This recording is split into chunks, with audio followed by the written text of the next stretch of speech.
Hi, welcome back, and I hope you like the MCQ series. Please do subscribe.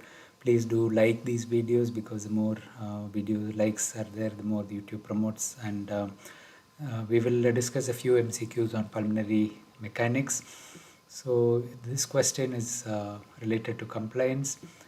A high compliance chest wall in the newborn contributes to significant chest wall recessions in babies with lung disease. So you just have to say whether it is true or false.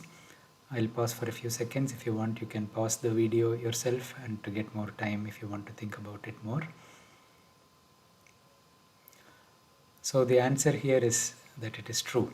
So compliance is the unit change in volume to a unit change in pressure. There are a few short videos on lung compliance on the channel, and I'll link one of them as well.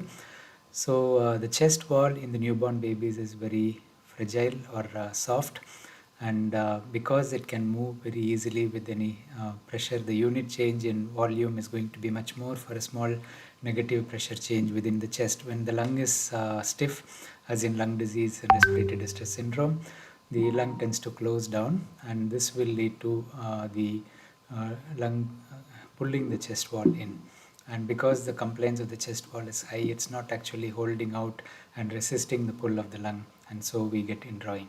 So this concept is very important, because the prone positioning helps the baby by reducing the impact of this pull on the chest wall, and CPAP or distending pressure helps to reduce this chest wall excursion by holding it out as well. So these are important differences. There are some term babies also who have relatively high compliant chest walls, and you would see significant indrawing even in the term babies in the first few days, but this gets better with time. In a premature baby, of course, the lung is very stiff with the RDS, and the chest wall is much more soft because the ribs are not well developed. The rib cage in babies is cartilaginous mainly, the bone is not ossified.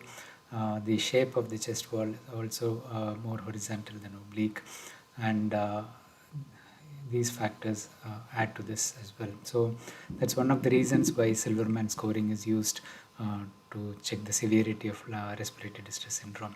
I hope this helps, and please do share and do like as well.